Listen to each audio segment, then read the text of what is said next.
You're looking at a live view of the Falcon 9 rocket on the SpaceX launch pad, preparing for liftoff in just about 10 minutes from now at 7:15 a.m. Eastern Time.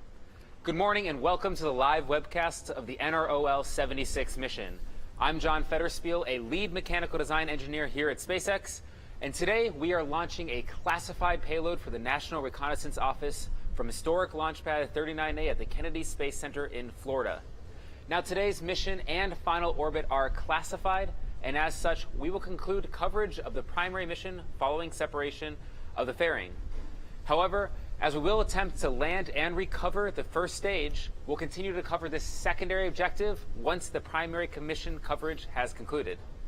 Now, for today's mission, we'll be attempting another landing of that first stage back at Landing Zone 1, or LZ1 as we colloquially call it. And today's attempt will be in daylight, so we should have some incredible footage to share.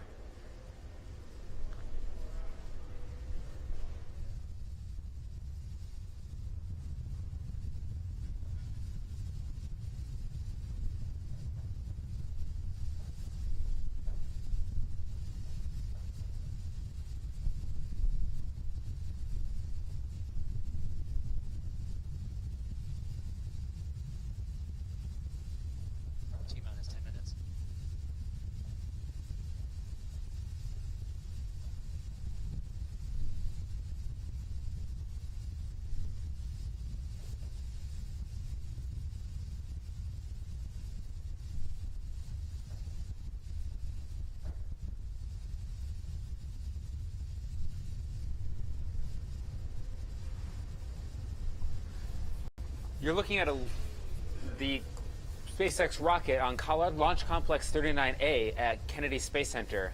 Now, this is the same launch pad that launched the Saturn V, as well as numerous space shuttle launches. And SpaceX first leased this pad a few years ago, and we started launching from this very pad at the beginning of the year. Now, some interesting things to see as you look at there. Obviously, the Falcon 9 itself is in the center of the image there, and it is being supported by the transport erector. You can see at the forward end of the rocket just below the fairing being the very tip of the rocket. The forward end of the transport erector is supporting the rocket. At about the T-minus 4-minute mark, you're going to see the forward arms of the transport erector open up, and the transport erector will recline back about 1.5 degrees. At liftoff, when the 9 Merlin engines fully ignite, that transport erector will fall away, and the rocket will be released to deliver its payload to orbit. There are still some heritage structures around there as we continue to upgrade this pad for future launches. You can see some structures behind it that were there from the space shuttle era. And SpaceX continues to make modifications to this pad as we continue to look forward for Falcon Heavy launches as well as crew from this very pad. Now, that Falcon 9 launch vehicle does stand over 200 feet tall. It's about 12 meters in diameter, about 36 feet. And at liftoff, the thrust of that vehicle is equivalent to greater than 5 747s taking off at the same time. As we mentioned previously, we will be covering the landing at Landing Zone 1 for the first stage. And you'll see that pad on your screen. That is where we're going to be bringing back the first stage at Cape Canaveral. And while that pad may look small or a little bit deceptive, that is nearly 300 feet in diameter. We did first successfully land at that pad about 16 months ago when we delivered 11 Orbcomm satellites to low Earth orbit. And since that mission, we've had 2 other successful landings, with the most recent occurring on February 19th of this year. And as I mentioned previously, today's mission is classified, and we will conclude coverage of the primary mission following separation of the fairing. But we are going to continue to cover that land landing attempt after separation of the first stage from the second stage.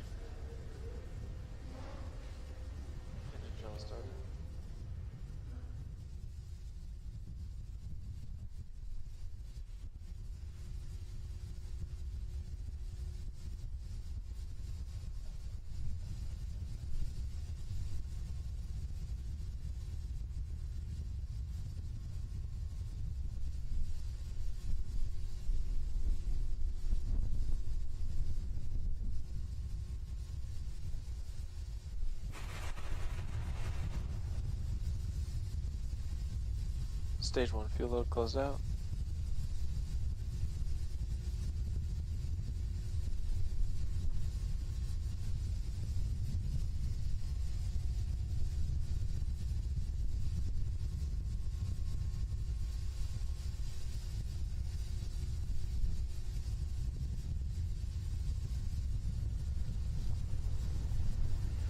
We're just inside the 6-minute mark, and all systems are go right now from Kennedy Space Center, pad 39A. Now, if you tuned in yesterday, you noticed that at about 52 seconds before liftoff, our launch director called a hold over the countdown net due to an out-of-family reading on a first stage sensor. Now, we have hundreds of sensors positioned throughout the vehicle on the first stage, second stage, as well as our fairing that help us monitor all kinds of variables from acceleration, pressure, temperature, and numerous other parameters.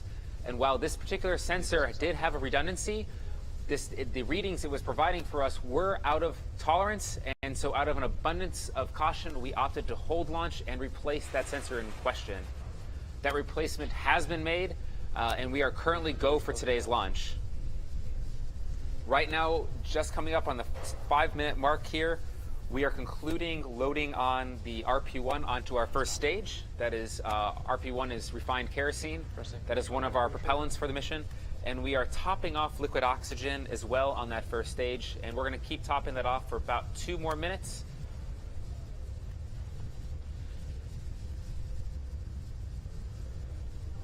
We're loading over 1.1 million pounds of propellant on the first and second stage combined. Are loaded at this point in the count. Strong back lower started. Cape Canaveral and the Kennedy Space Center have given us a go for today's launch. No issues to report from the range. We have been keeping our eye on some upper level winds. As of now, though, looking into the latest balloon readings, we continue to be go for today's launch.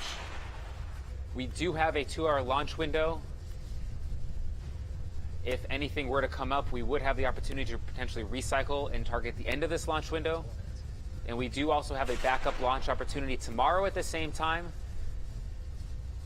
Cradle arms coming open.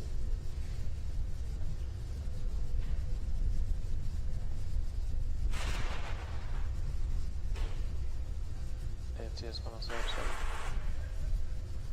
And we have just started pressing up the first stage in preparation for strong back retraction, and you can see actually the forward arms opening just below the payload fairing.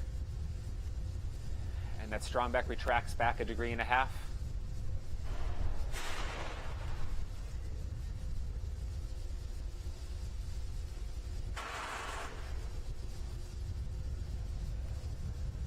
And operators have confirmed that the TVC motions are good on our MVAC engine, the second stage engine. TVC being thrust vector control, how we position the engine and guide the stage into orbit. 3 minutes. Stage 1 LOX load closed out. And GNC verify stage 2 TVC motion nominal. And we have finished loading liquid oxygen onto stage 1.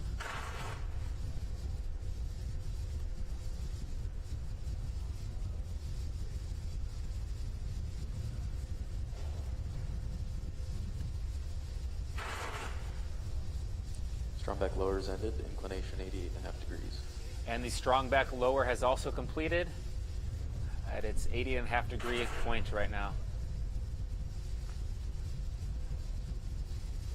Vehicle switching to internal power.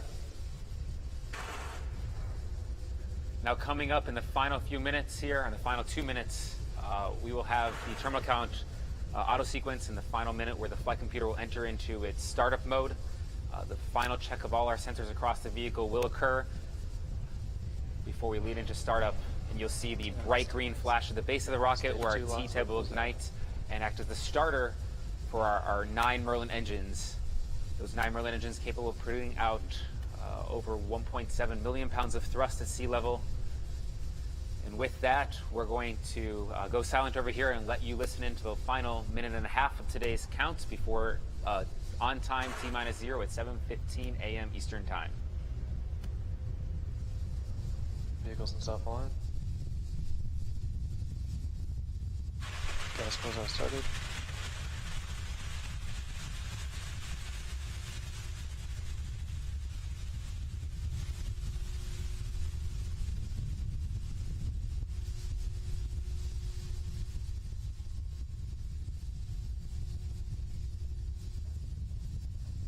FTS announced FTS is ready for launch. AFTS is ready for launch. VC verify Falcon 9 is in startup. Falcon 9 is in startup. Groundside gas closeout's complete.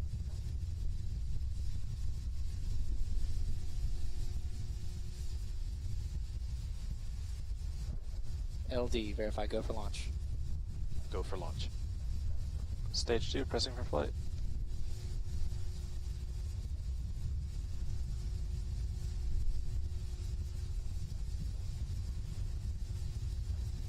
T-minus 30.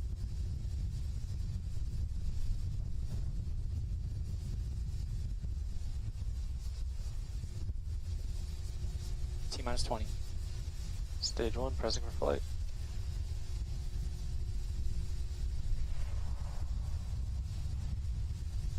T-minus 10, 9, 8, 7, 6, 5, 4, 3, 2, 1, 0. Liftoff of the Falcon 9.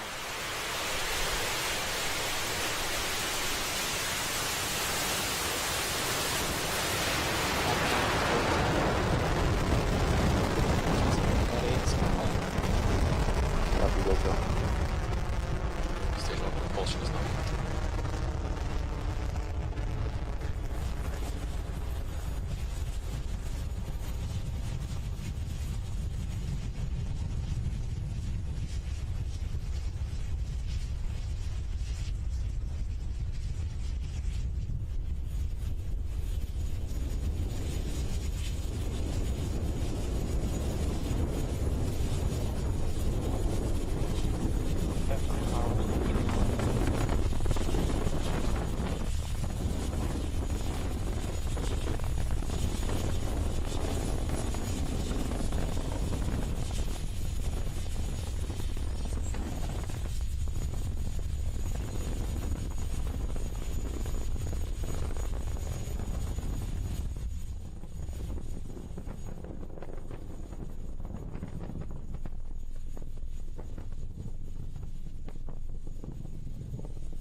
And back engine shell has begun.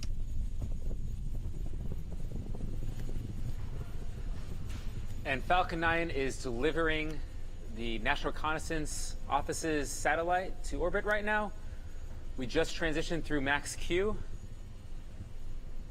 and we've begun chilling in the MVAC engine on our second stage. Trajectory is looking good so far. Coming up in about 20 seconds, we'll have main engine cutoff, MECO 1.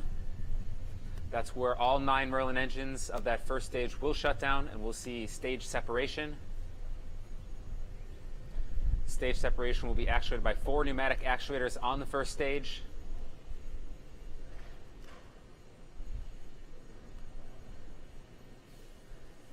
We have MECO. And we have main engine cutoff.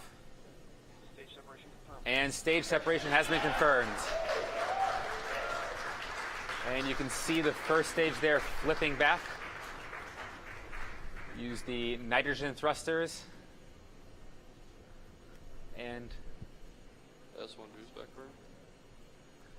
and the boost back burn of that first stage.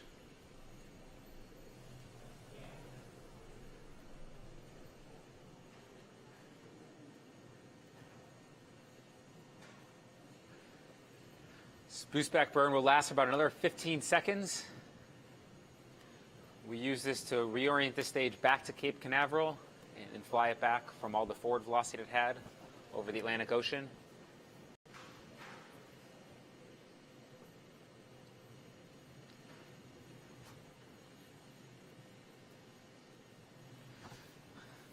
And we also had a successful fairing separation of the second stage. As we mentioned previously, we will not be covering the remainder of the primary mission due to the nature of the classified payload on board, but we are covering our first stage as it's making a landing attempt back at landing zone 1, and that's what you're seeing on your screen right now. On the right side is an onboard camera looking down from our interstage. That stage itself is 12 feet in diameter and over 100 feet tall, so you're looking down the length of that stage, and those grid fins also deployed, those grid fins guiding us back through Earth's atmosphere. On the left side of the screen, you're seeing our assets on ground tracking that rocket, the first stage as it's making its way back.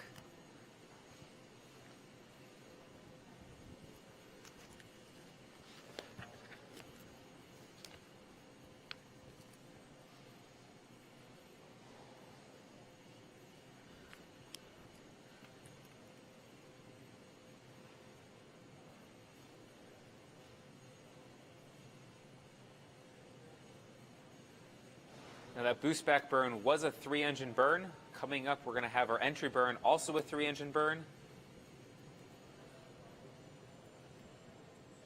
The entry burn will happen just after the 7-minute mark.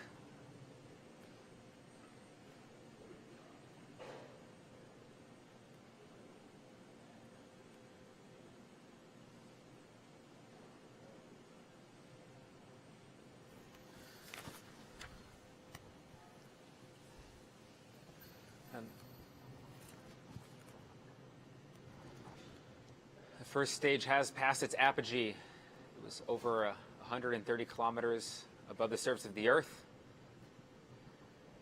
Those white puffs you're seeing are those nitrogen thrusters on board, which we also use for controlling the vehicle in a guided descent back to landing zone 1.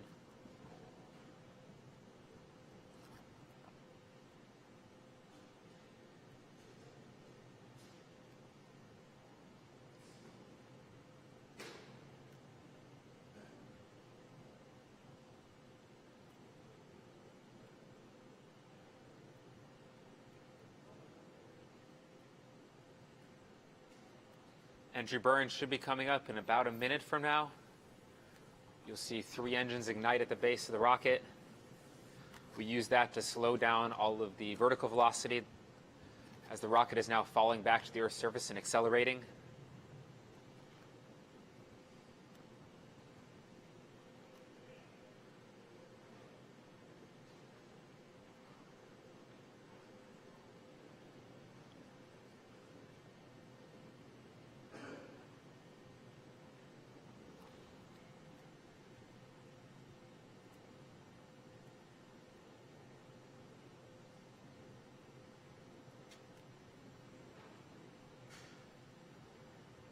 If you're just tuning in, we're watching the first stage as it's falling back to Earth in a guided descent back to landing zone 1. We have an entry burn coming up in about 15 seconds. 3-engine entry burn.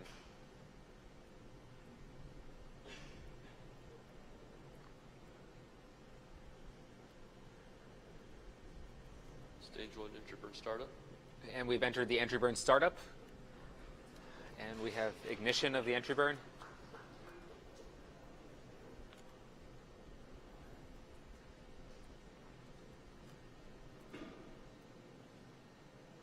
This is a 25-second burn.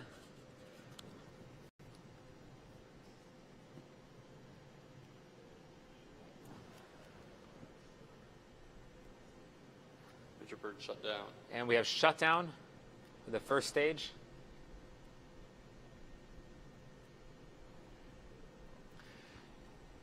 In about 45 seconds, we'll have our landing burn begin. That landing burn will last for about 30 seconds. And then we'll have touchdown of the vehicle.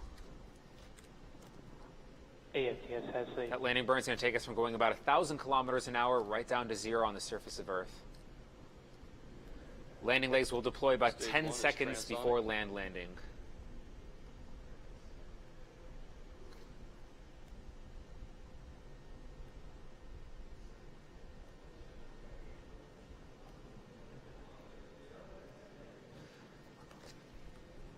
Stage 1 just passed through transonic regime.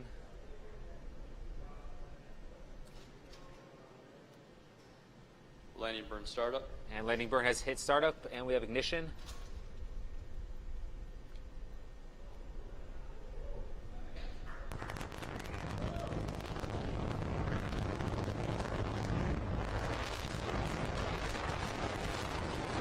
See the Landing legs will play in a few seconds. Late deploy.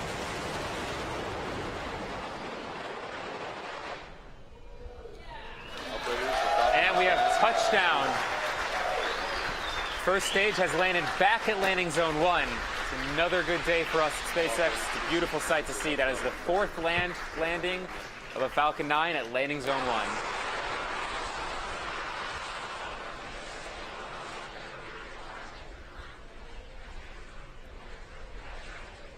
And with that landing, that's going to conclude our coverage for today's webcast. It is a beautiful sight, certainly, to bring back another first stage. We will be putting that rocket through some inspections and then getting it ready for another launch for a future mission coming up in our very busy manifest for the remainder of the year. So with that, we'd like to thank the National Reconnaissance Office, the range, the FAA, as well as you, the viewer, for tuning in and watching us.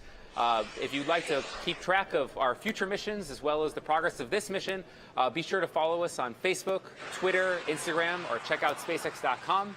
And if you'd like to come up here and join the team and be part of the crew that makes all this happen, check out SpaceX.com/careers. Thanks again for joining, and we'll see you again soon.